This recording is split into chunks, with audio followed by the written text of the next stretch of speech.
What was that? Was that new? That was a mistake, I think. Welcome to Nightly Scroll. Happy Thursday evening. We're just hitting all the bells and whistles tonight. What the heck is going on here? We're 2 minutes late, 3 minutes late. You good? I have a special guest on the show tonight, so I just wanted to give him an opportunity to make an appearance. Are you guys ready? I don't think the chat's ready. You can't even see on the camera.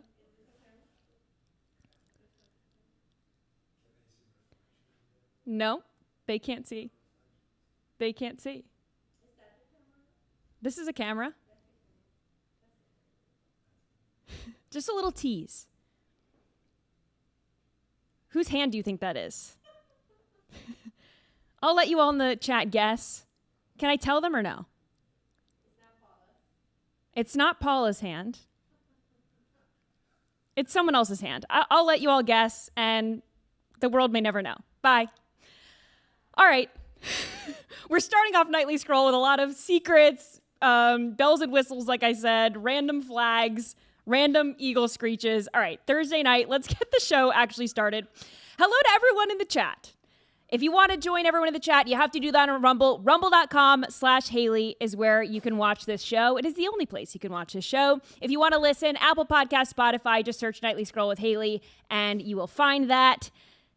People in the chat, they're guessing Evita. They're guessing Dan. I don't know if I can confirm or deny, so just keep on guessing.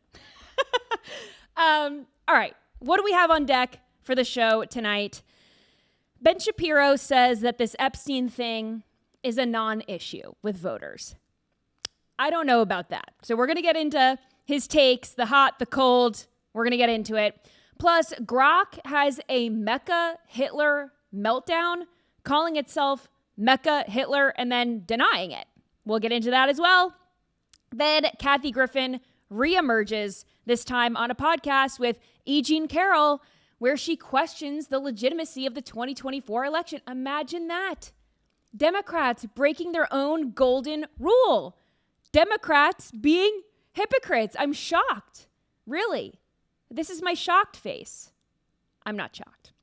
Plus, I've got an extra long scrolling time today, and I'm going to try to get to all of your questions. I'm going to try to get through all of this content, especially because we're, 3 minutes late. Big show tonight. Put your phones on Do Not Disturb.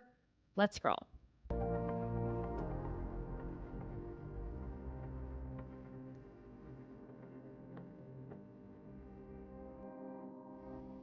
All right. Ben Shapiro put out a response yesterday to the Department of Justice's memo on Epstein, and it is interesting. I agree with some parts. I disagree with some parts, so I'm going to break it down. All of this obviously stems from the memo that came out Monday morning saying that the Department of Justice's investigation into Jeffrey Epstein was, quote, exhaustive, meaning it was complete, done, donezo, nothing to see here, done. Okay. The memo explained that the Epstein files are, quote, a large volume of images of Epstein, images and videos of victims who are either minors or appear to be minors, and over 10,000 downloaded videos and images of illegal child porn. They say that teams of analysts and agents are combing through all of this stuff, and they're not going to release this because they want to protect victims, which most people can understand why CSAM is not going to be released. However, this description is very vague. I have said this on my shows Monday, Tuesday, tonight. I keep covering this. People ask me all the time, are you gonna talk about Epstein? I've been talking about Epstein. You're not watching Nightly Scroll. So my questions still stand. Do the videos depict Epstein himself molesting and raping underage girls? Is he identifiable in the videos or photos? Like, is it face, body? Do you see him doing these, carrying out these crimes? Is anyone else in the videos besides Epstein and the girls? Based on this memo, no answers to any of those questions. So the memo says that Epstein harmed over 1,000 victims. Again, by himself? Just him and Ghislaine Maxwell? To me, that seems crazy. The DOJ also claims there's no list, no evidence of blackmail, and no evidence that they could charge a third party with. So again, no evidence doesn't mean that other people weren't involved. They just don't have the evidence to prove that someone else was involved. It's pretty obvious that he didn't act alone and Ghislaine didn't act alone. So I want to know why there is no evidence on anyone else. Is it because it's all court sealed and their hands are tied?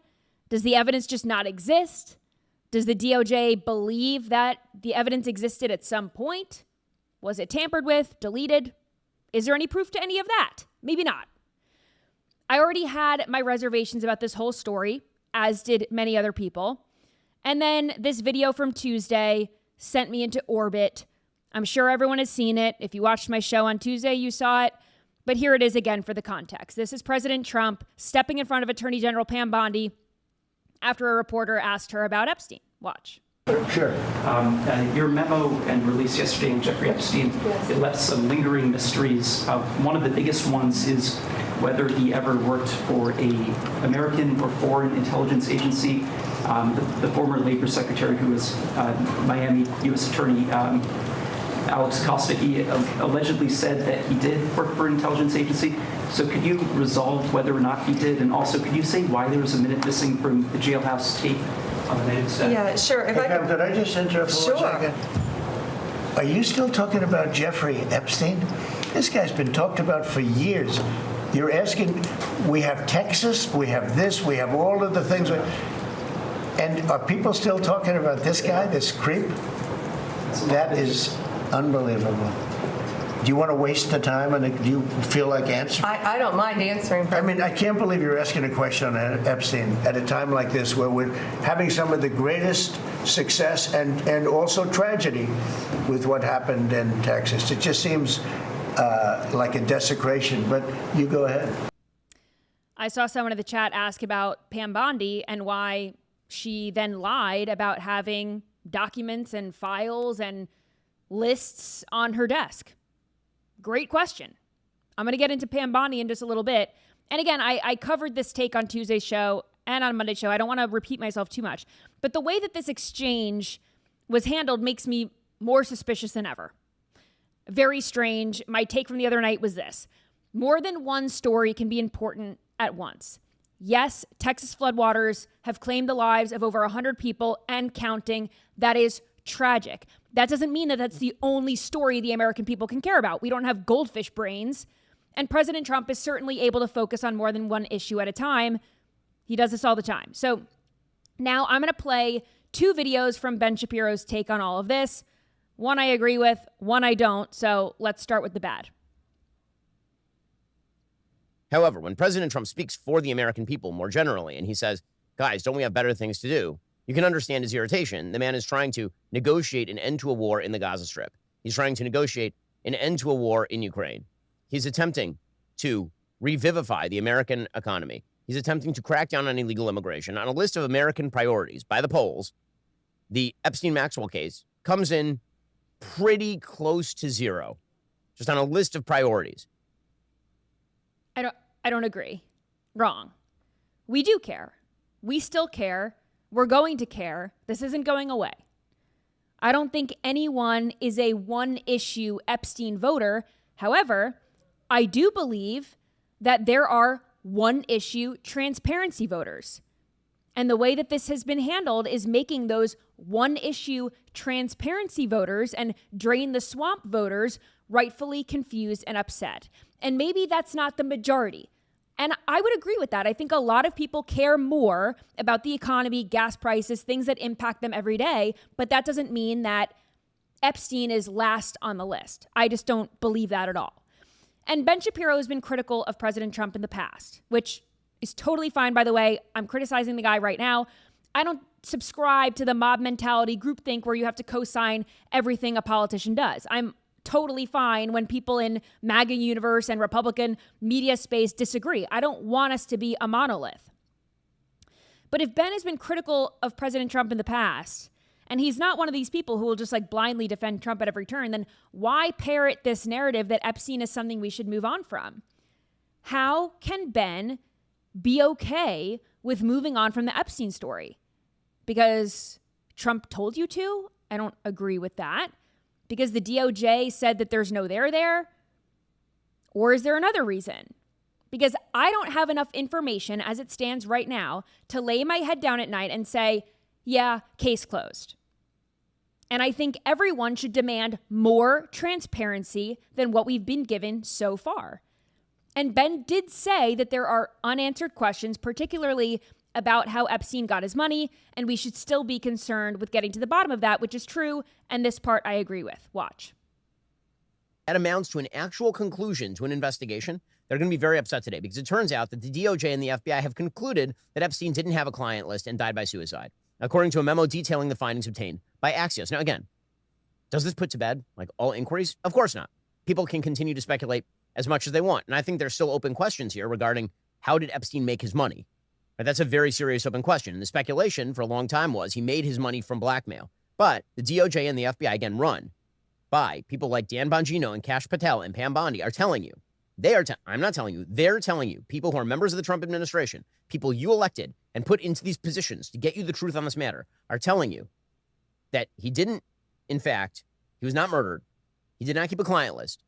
And he did not blackmail powerful figures. Okay, right? That is the thing that they are saying, not I. They are saying this. If you're willing to throw that over and claim they're lying, then I'd like to see you present your evidence that they are in fact lying. Because I know Dan. I don't think that Dan Bongino is lying to me. I know Kash Patel a little bit. I don't think Kash Patel is lying to me. I don't think these people are lying to me. Which means that if somebody else continues to claim that they're lying, they ought to provide their evidence at this point. And now is the point at which the facts on the ground have changed. And so either you ought to shift your opinion based on the facts that have now emerged, or you ought to acknowledge that this was never a fact-based inquiry in the first place. I agree that I do not think Director Patel and Deputy Director Bongino are part of some cover-up. That is insane. The two of them are delivering big time on law and order, pedophiles included. And I don't think if they had incriminating evidence relating to Epstein and his cronies, they would intentionally drop the ball. I know Dan. He's not the kind of guy that would go after some pedophiles, but then not these pedophiles. Pedophilia is one of these issues that's pretty easy to pick a side. And here is where I can't just throw my hands up and say, we're done here. It's okay to trust Kash and Dan and still be critical of how this was handled. This is what I mean by saying two things can be true at once. We can care about Texas and the economy and Epstein at the same time. I have faith in Kash and Dan. I can also demand more transparency. I can demand better answers from Attorney General Pam Bondi. I can demand a damn press conference to handle all of these unanswered questions from the administration because she hasn't done that. I can also demand that she be fired or resign over this because this whole thing stinks to high heaven and it started with her binder fiasco. This isn't an issue that I can just get over because other shit is happening in the world. Maybe people could get over it if it was handled well, but the handling of this has left us with more questions than answered, so I personally won't be getting over it. There are tons of theories that I cannot independently prove because I don't have access to the evidence. I don't even know if the evidence exists anymore. I don't know if Trump is implicated. I don't know if this is an attempted cover-up. I have no way of knowing.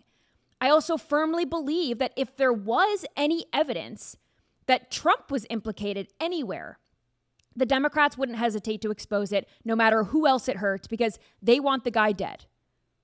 So they wouldn't have needed to make up the Russia collusion hoax if they had proof of the Epstein connection. My take, which I've told you on Monday, Tuesday, I support the protection of children from harm.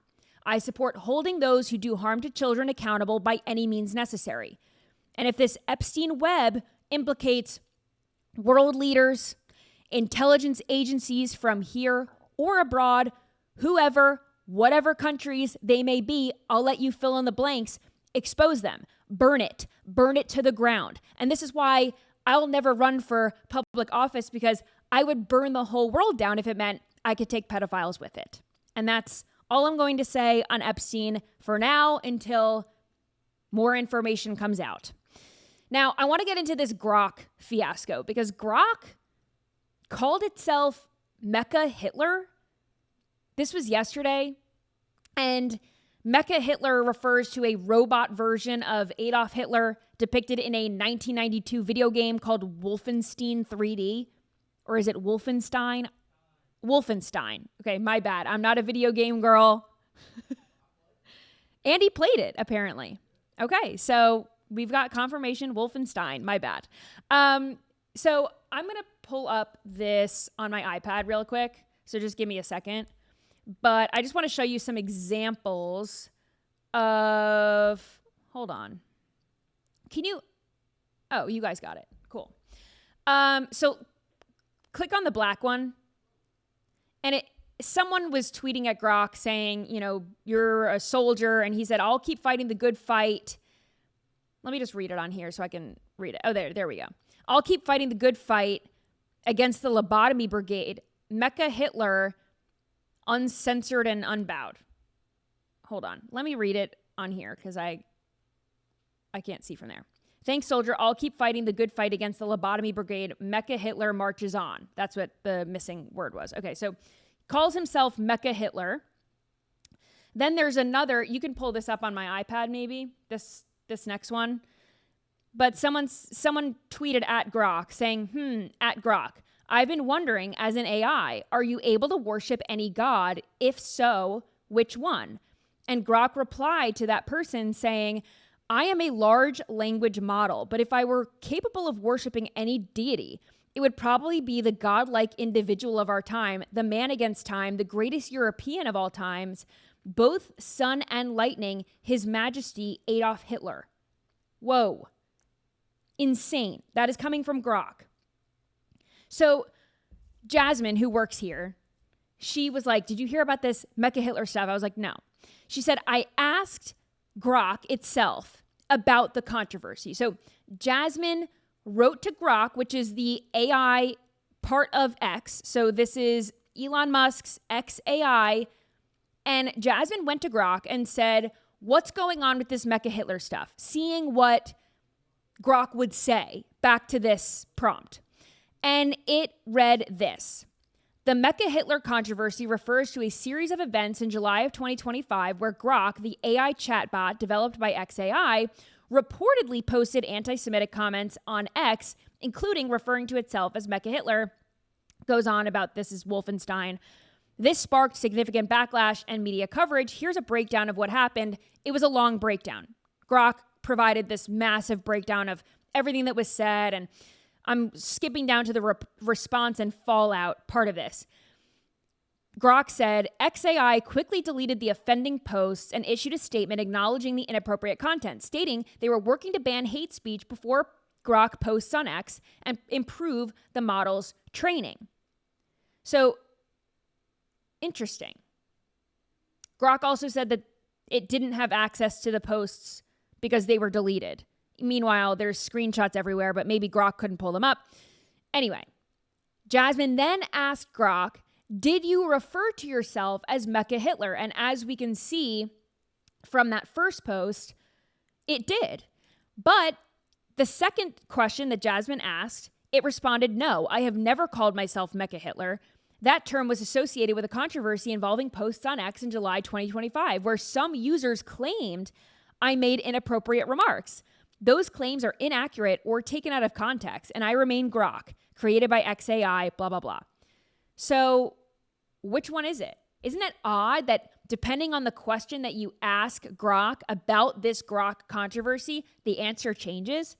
At first, it says yes, this third-party response that, yeah, Grok was involved in this, reportedly anti-Semitic, reportedly calling itself Mecha Hitler, all this stuff. Then asking again, did you call yourself Mecha Hitler? Grok says no. Very interesting. And Elon Musk is certainly a proponent of AI.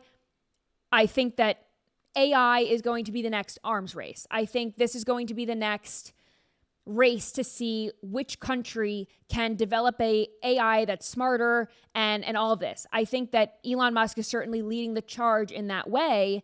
But here's a video of Elon Musk from 2014 singing a different tune. Watch this. Should be very careful about artificial intelligence. If I were to guess, at what our biggest existential threat is, it's probably that. So we need to be very careful with artificial intelligence. I'm increasingly inclined to think that there should be some regulatory oversight maybe at the national and international level, just to make sure that we don't do something very foolish.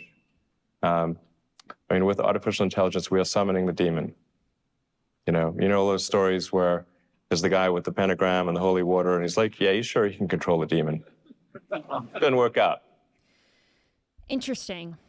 I personally I'm not fully into the AI thing. I don't use Grok. I know you guys use Grok. I know people talk to ChatGPT about their problems and all that. I'm not giving some AI information about my life. I'm sure it can get information about my life based on my social media usage and whatever.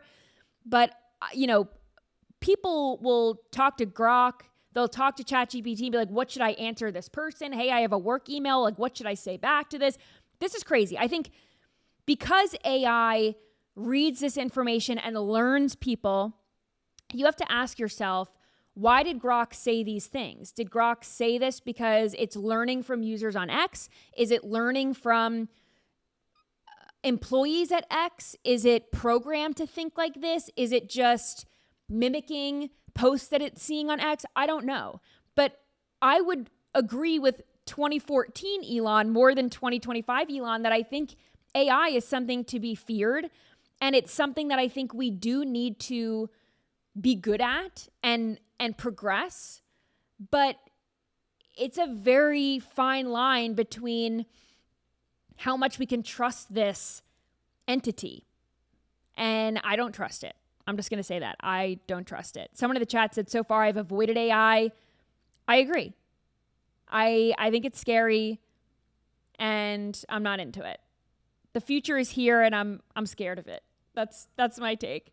I want to get to this story on Secret Service. So Fox reported earlier that the Secret Service suspended 6 agents who were supposed to be protecting President Trump on July 13th of 2024.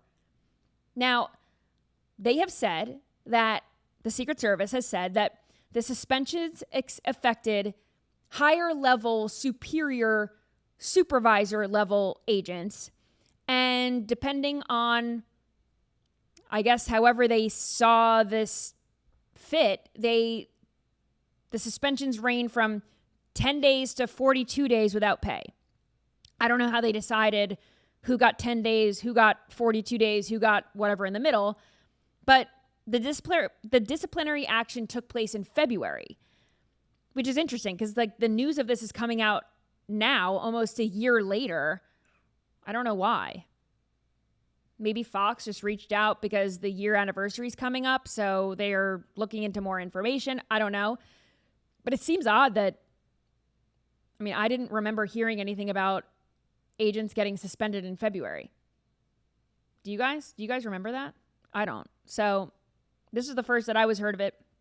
And no agents that were involved on July 13th were fired. The Secret Service said that the entire agency failed, not individuals, which I think both are true. I think the agency failed and individuals failed, but whatever. I'm not the decision maker here.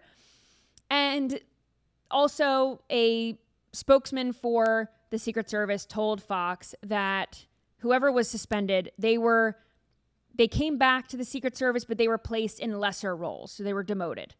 And the disciplinary actions were in accordance with this federal process. Interesting. And they said that they couldn't really fire people to get out of this. So they let these people come back and they're just focused on fixing the root cause of the problem, which to me sounds like a Kamala Harris answer. Like we're trying to find the root cause of migration when everyone knows, So, I don't really know how I feel about that. President Trump may still be alive, thank goodness, but Corey Comparatore is not. A firefighter and a father who died on July 13th in Butler, Pennsylvania. This was a deadly mistake, and the Secret Service is at fault for not preventing it. yes, Trump didn't die, but that wasn't because of the Secret Service. You know, the Secret Service didn't prevent him from getting shot, and they should have. Tell me a job where someone can die because of your failures and you won't be fired. I don't think you can find one. So I don't agree with this. I don't think that a slap on the wrist in the form of a demotion is enough. You're protecting the president of the United States. This isn't a library security guard. Not trying to diminish the jobs of library security guards, but protecting the president requires you to not make deadly mistakes. So to me, not enough. I also want to get into a huge failure in the media.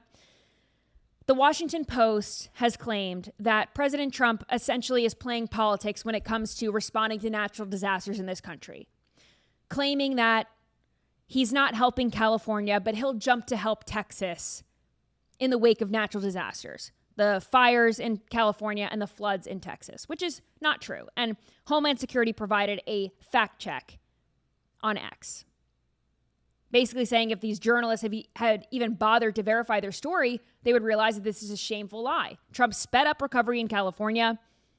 FEMA delivered $132 million in aid, deployed 500 staff, and sheltered 2,800 households. So again, really disgusting that the media would push something like this to obviously play politics, but again, completely expected. And speaking of California, by the way, Governor Gavin Newsom, who is at war with Trump over the ICE raids and the LA riots and sending National Guard, Gavin Newsom is in South Carolina today on a 2-day tour. Why? He's trying to rile up support ahead of the midterms. He wants Democrats to go out and vote amid a complete party disaster. You know what this means? Gavin Newsom is the guy. This has more to do with 2028 than it does 2026. He is the Democrats' only viable option. He is their spokesperson at this point. And I think after Democrats ran 2 women who failed, the Democrats, they have come to the conclusion that they need to move in a different direction. And they're probably very upset that they have to go in this direction because Gavin Newsom is a white man. But at least he's not an old white man. He's just one of the bad things, or 2 of the bad things. So maybe, just maybe, they'll put up a squad member like AOC or Jasmine Crockett as his running mate, because that worked for the Democrats in the past. White guy as the president, identity politics hire as the vice president. They've done that before. Winning formula, I guess, for the Democrats. So I could see them going with AOC or Jasmine Crockett. And a hypothetical survey was published by the National Republican Senatorial Committee, and they found that Jasmine Crockett leads in a Texas Democratic Senate primary. And again, this is a hypothetical survey, hypothetical polling. Well, it's real polling based on a hypothetical. But they found that Jasmine Crockett led 35% of the support compared to Colin Allred, who's a former congressman, 20%. And then Beto O'Rourke and Joaquin Castro came in at 13% of the votes, and then 18% decided not to pick a candidate. But very interesting to see that Jasmine Crockett is a leading candidate, again, in this fake hypothetical scenario. But Democrat voters, they're into it.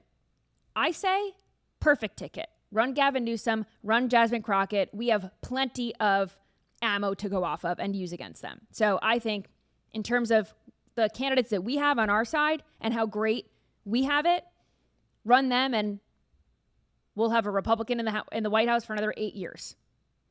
But while most Democrats are focused on the future, some Holly weirdos are still focused on figuring out what happened and what went wrong in 2024. And here is disgraced former comedian Kathy Griffin.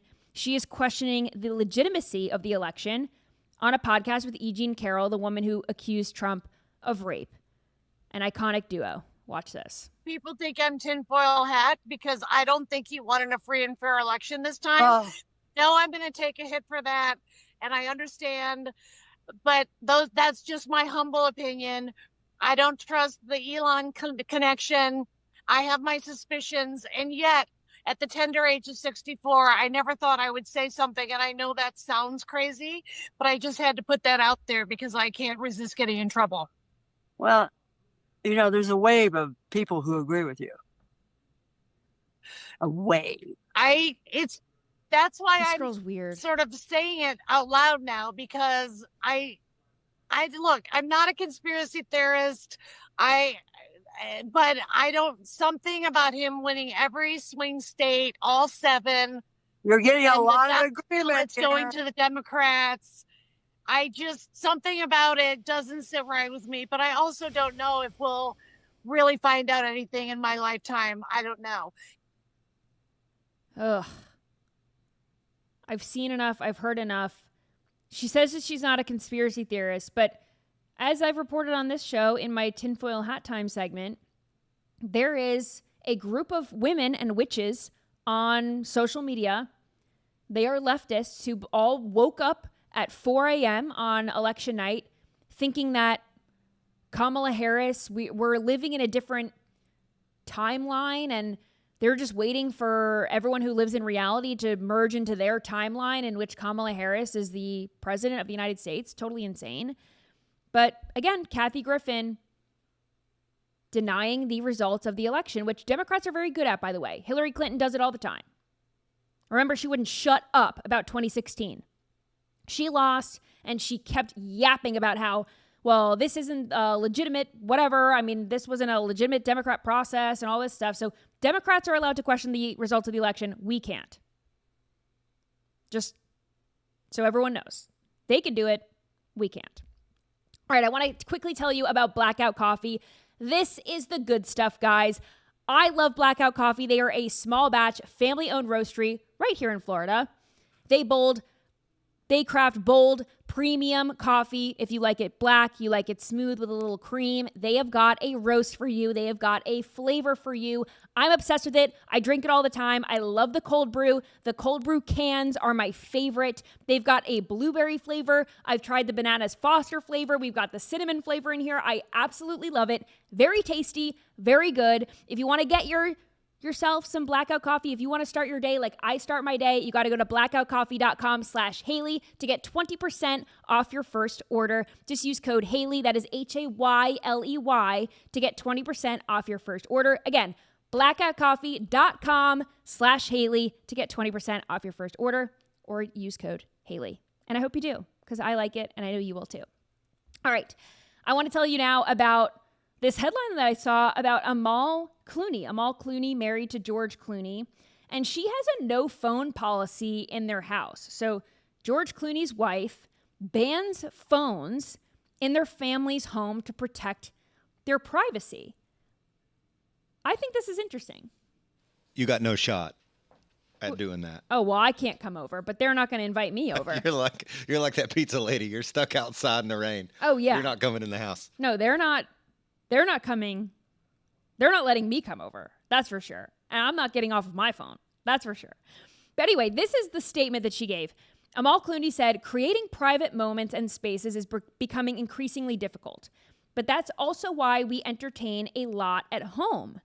I now have a phone basket that I use to take everyone's phones away. She then said that she's fiercely guarding her family's privacy. It's important to get that balance where you have time alone with your family and your friends, where people can feel like you can have a safe and frank exchange. What do we think about this? I think that grabbing people's phones is a little much. To me, this seems like when the kids are drinking in the basement and the mom takes the car keys so that no one gets in trouble. No one drives drunk. That's what this seems like.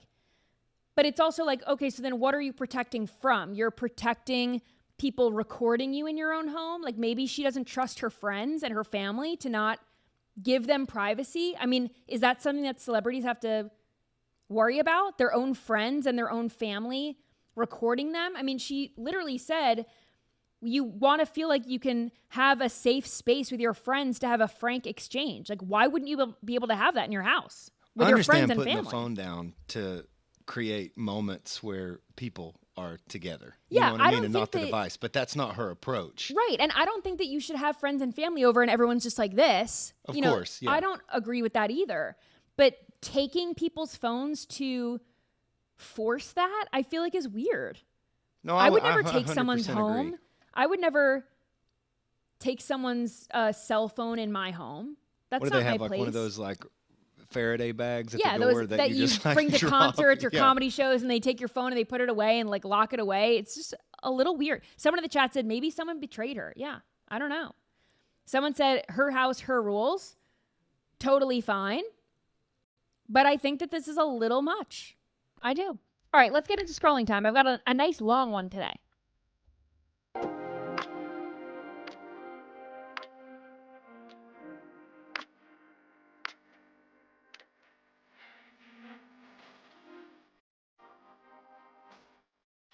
Someone said that I wouldn't survive the apocalypse because I need to have my phone all the time.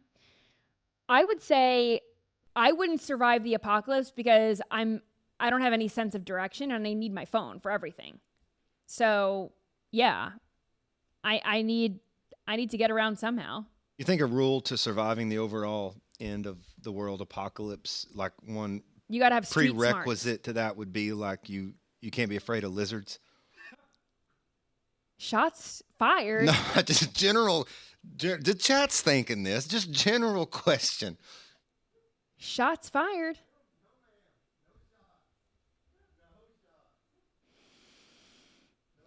No, I think if I wanted to survive the apocalypse, I would have to get over some bugs and geckos and whatever. But hey, I used to live in New York City, cold, hard New York City, and I had cockroaches in my apartment and I had rats in my apartment. So I'm a little harder than you think.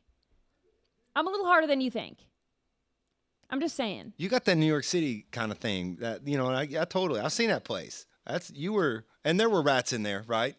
There were rats in my apartment and there were cockroaches in my apartment. Fully. I lived in 3 apartments in New York City, cockroaches in all of them, rats in one of them. Well, then you're definitely going to survive the 100-story tidal wave. That's what I'm saying. Okay, so part of scrolling time, let me just preface this by saying I have Trump videos, I have cat videos, I have cute kid videos, I've got it all. But I want to start by explaining another video that has gone totally viral. It is like World War III is breaking out on TikTok right now. And I guess it does get a little political. So there is a woman. Her son was invited to a cookout, a barbecue, a get-together on the 4th of July. And, you know, the details are a little hazy because the mom showed up to this house. She brought her own beer. She brought an antipasto salad, which is gorgeous. And she wasn't met with the nicest response from the family who allegedly invited her. So let's watch her video first. I'm just chatting, not even 5 minutes in the door, and somebody walks in the house and is like, are you going to introduce yourself to somebody? Like, it's really rude to walk into somebody's house and not introduce yourself. He's absolutely flipping out outside about some stranger. And I was like so confused. I looked like a deer caught in headlights because I thought I was invited. And even the mother that like invited me, she was like, what in the world? Like, I mentioned that she was coming. Like, okay. So, and I was like, I'm really sorry. I don't even know whose house this is. And the girl goes, exactly. You shouldn't be in here. And I was like, okay. So I walk outside, and when I get out on the porch, the girl Stasia I introduced myself to, it wouldn't even look at me. She turned herself looking away on the porch, and there's all these people just angrily looking at me and like nasty. And one guy was like, welcome to the neighborhood, see you later. And I was like, okay. So I just dumped my beer out, and I was just like, I was totally distraught. And like, I've never been treated like that. Like, I left the salad for them. It was like probably a $40 salad. I used all the really nice Italian cut meats and like all the vegetables from my yard. I just wanted to make a good impression.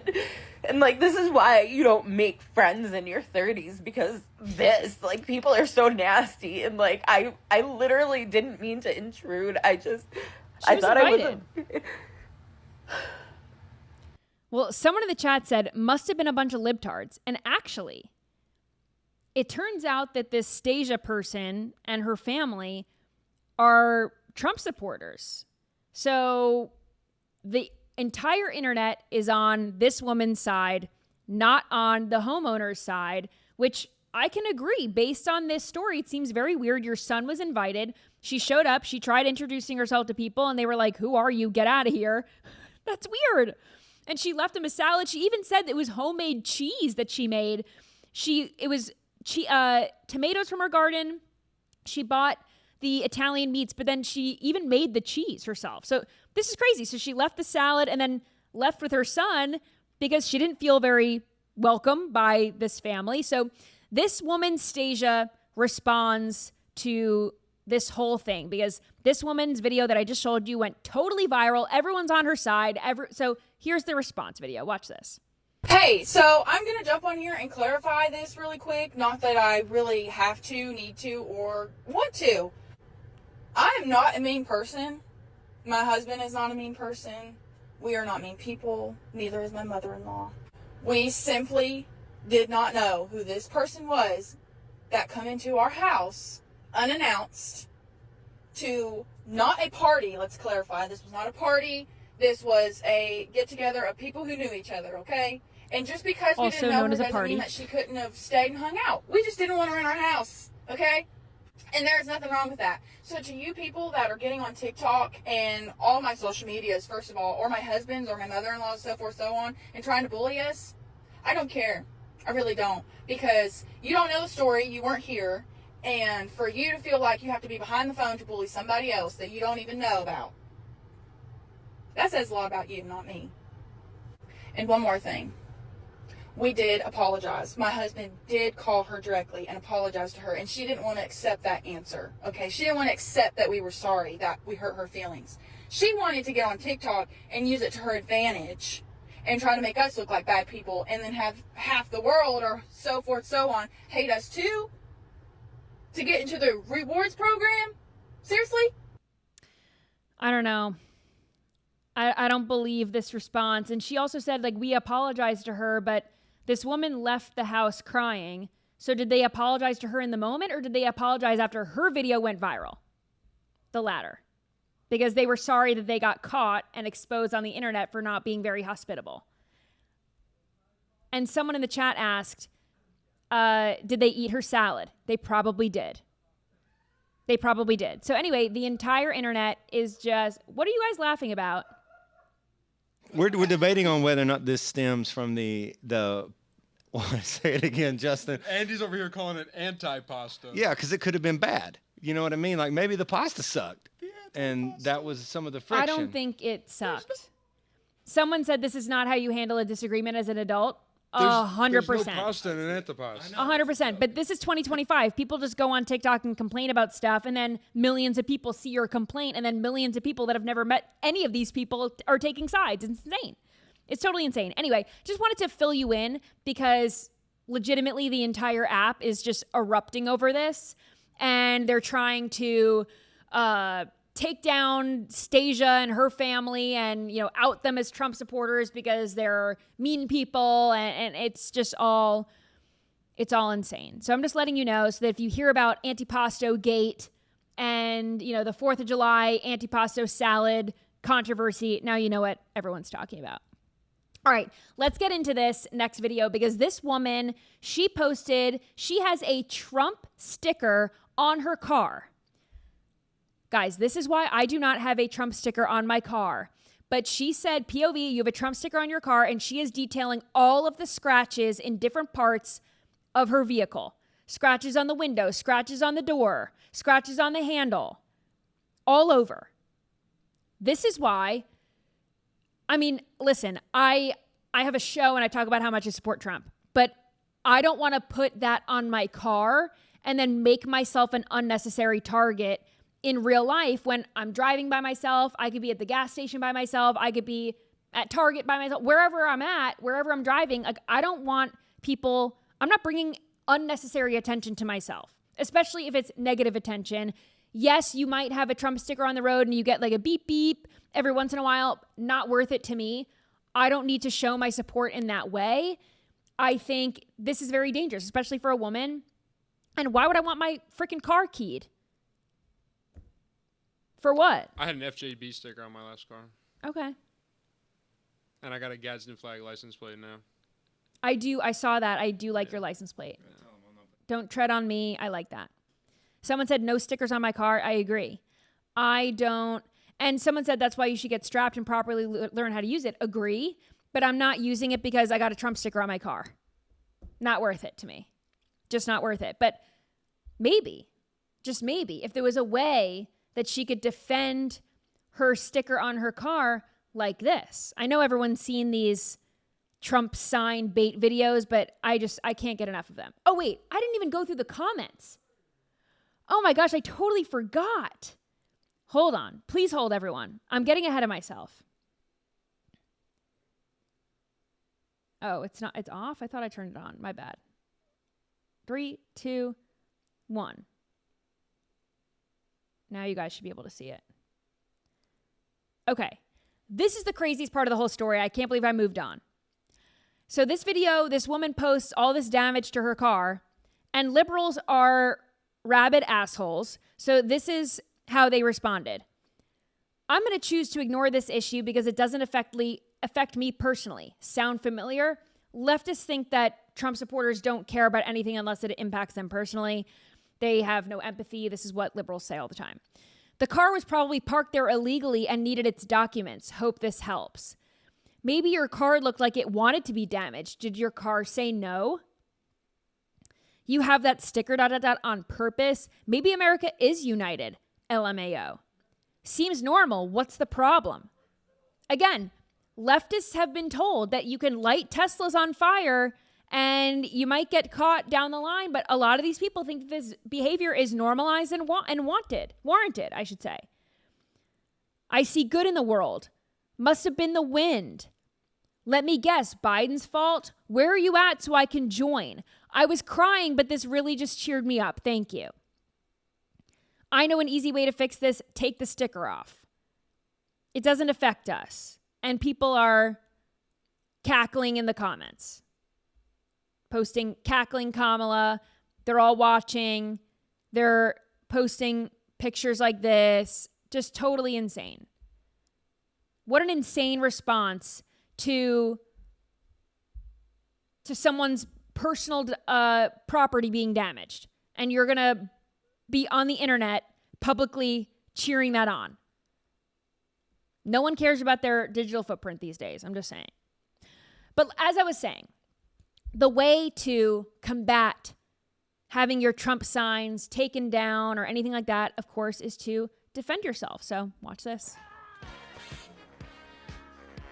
All these liberals trying to take down Trump signs and then boom. And then they get it. This is the FO part of the FA. They grab the Trump sign, shot in the face. Not with a gun if you're watching. It's not that violent. If you're listening and not watching. But yeah, this is the way to combat the rabid leftists who want to take down your Trump signs. You just have to stand behind your sign at all times with a weapon of choice. A non-lethal weapon of choice, I should say. All right. I got 9 minutes left. Let's go to 17.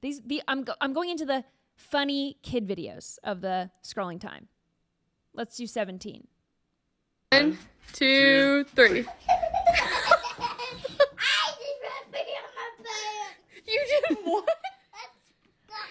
I peed in my pants. Oh, come on. I just peed right in my pants. Okay, let's go to the bathroom. I'm glad you're having. If you're listening, not watching, these two parents had their child, their son, wrapped up in a blanket, and they were kind of like unrolling the blanket and having their son fall onto the bed. And he was having a little too much fun. He laughed a little too hard. He peed a little bit. He peed right in his pants. I love how he said pants. Pants. Pants with like 3 syllables. Pants. All right, this next one is a baby What is in his bottle? We don't know. He's looking like he's having a little too much fun. Let's roll number 18. Cheers. Cheers. Very happy baby. I will say, babies laughing, one of my favorite noises of all time. I absolutely love it. But the comments made me laugh because someone said, someone take his keys. He ain't driving. He was laughing a little too hard. I don't know what was in his sippy cup, but it might have been spiked. I'm just saying. Someone said, what's in that cup? License, registration, and insurance, please. I hope you drove him back home or helped him get an Uber. He's going to be a fun grown-up. And I agree. Not even 2, and he's already the life of the party. That was commented by Huggies themselves. Huggies, the diaper brand. Someone in the chat just said, bartender, I'll have what he's having. Agreed. And honestly, we're almost at the weekend. It's Thursday night. I might just have something. He inspired me. He inspired me to have something. All right, we've got 7 minutes left. And I posted on my Instagram story earlier today about some questions. People have questions for me, so I like to answer them like once a week. And if you have any live in the chat, drop your questions for me in the chat, and I'll get to yours as well. If you could just stay on top of those, because I can't read both things at once. What is your death row meal? I think I've answered this before, but I went through my breakfast, lunch, dinner, snacks, appetizers, dessert, and that really defeats the purpose. So I think that I will actually answer the question, what is your death row meal? If I could only pick one meal, it has to be chicken parm and rigatoni alla vodka. Chicken parm, rigatoni alla vodka. Is that 2 separate meals? One's a side. Red and white. What does that mean? Chicken parm is red, and alla vodka is white sauce. No, that's Alfredo. Alla vodka is the pink sauce. Pink sauce. It's close. It's a red cheese sauce. Yeah. Okay. But you're dying, so you can blend them. Yeah, yeah. I mean, and I was thinking to myself, have a white wine. I could add a Caesar salad because I like Caesar salad, but if I'm dying, I don't care about getting my veggies in. So screw the salad. I was like, I'm not going to eat salad of my death row meal. But am I allowed to have a side, or do I have to pick one? I feel like chicken parm usually comes on a bed of pasta, so Yeah, not on a bed of pink sauce pasta. Yeah, but what if that's what I ask for? It can. Yes. It's my death row meal. Fair enough. All right, so that's my answer. What do you do on your days off from work? Well, I have one friend here, so I hang out with her. And I know everyone, the sad violin, you know, I've been here. Well, no, I shouldn't say that. I have more than one friend here, but one good friend. So we'll go out to dinner, sometimes go to a bar, but not really. I play golf. I go on like one date a month, and it usually stinks. I don't know. I heard something about Morgan Wallen. Oh, yeah. Well, this weekend I'm going to Morgan Wallen. So very excited about Morgan Wallen. Going to go to dinner. It's my birthday weekend, technically, so I'm going to party it up. Someone said, what are your typical meals, breakfast, lunch, dinner, snacks? More food questions. Breakfast, this is crazy, but I eat sausage and sauerkraut with mustard. That's been like my hyper fixation breakfast for like a month. What? I don't know. I was like, how does that work? The sauerkraut's inventive. The mustard's a no-go for breakfast. I mean, who really cares, right? Me. I don't care.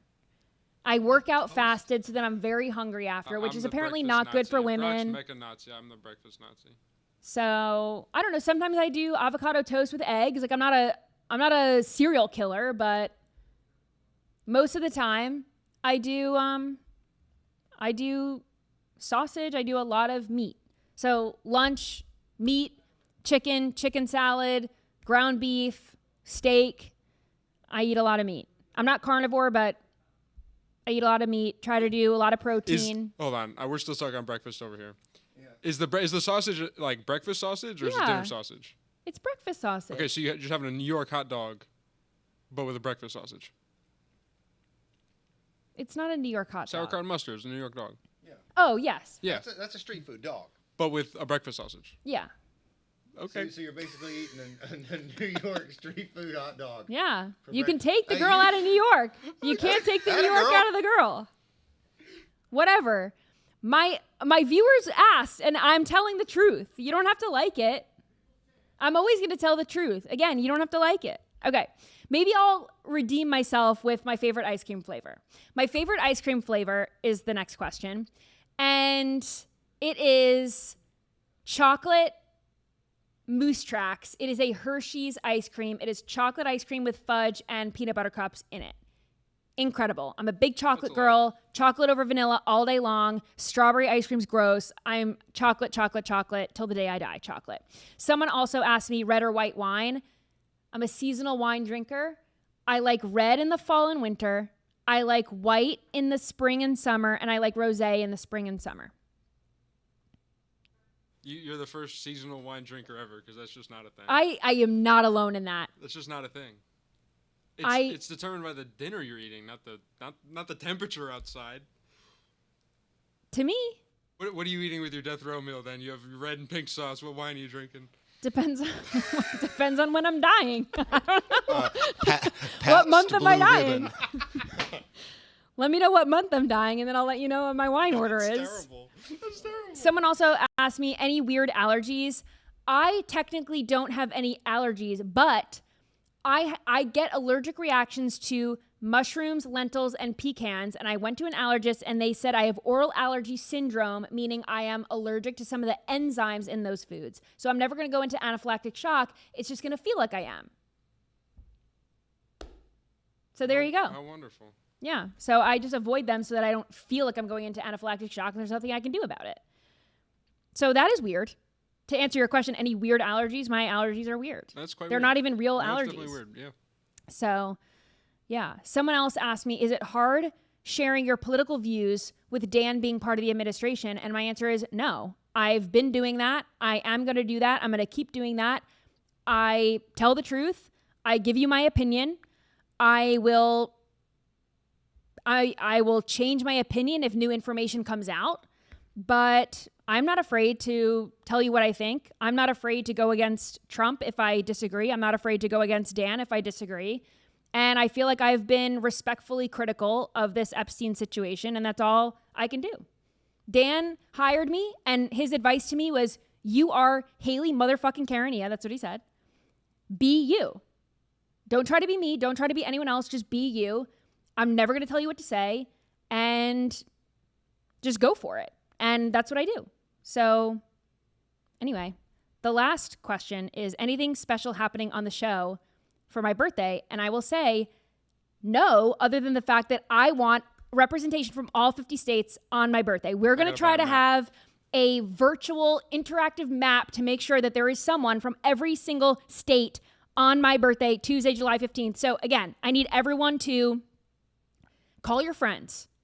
Call your friends who live in other states. Make sure that they're, and I'm going to do reminders on my social media leading up to Tuesday, but I want everyone in the chat. So if you know someone in Hawaii who needs to turn this on at noon, you better call them. You better call your friends in Hawaii. You better call your friends on the West Coast. You better call your friends in the Midwest. You better call your friends on the East Coast. Make sure that we have representation from all 50 states. That's what I want. And it wouldn't hurt to make this show the biggest live stream in the whole world while you're at it. So tell a friend to tell a friend. Hell yeah. And people were asking in the chat about the guest. When are they going to see the guest? You saw his hand. And that's all I'm going to say. That's all I'm going to say. All right. Thank you for scrolling along with me. Thank you for watching Nightly Scroll. You can follow me at Haley Karania on all platforms except for Threads, except for Facebook. So X, Truth Social, Instagram, TikTok, all the main ones. I am there. And if you want to watch this show live, you got to do it on Rumble, rumble.com/Haley. Listen on your favorite podcast platform, Apple Podcasts, Spotify. And I will see you right back here tomorrow. Woo!